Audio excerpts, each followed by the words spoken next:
हुरुबही देशवा से आवेला बभनवा हो हथवा हरदिया केरी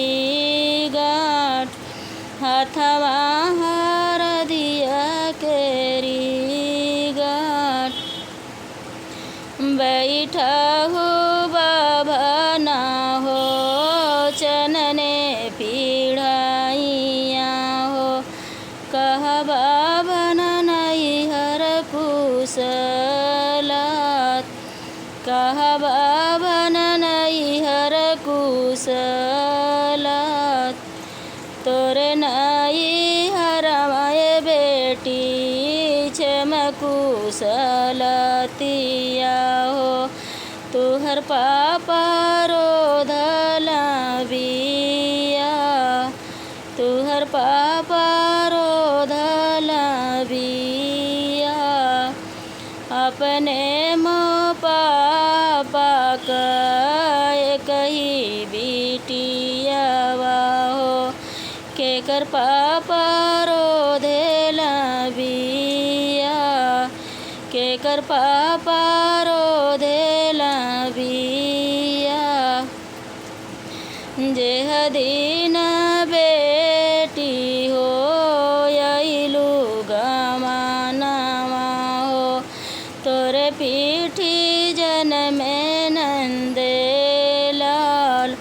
तोरे पीठी जनमे नंदे लाल कई मछियाही बैठेली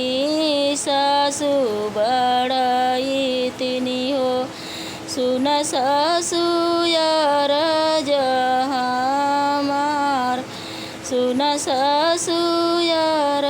जहमार मोरे नैहर माए सासु परला बियावा हो भैया ने मात जा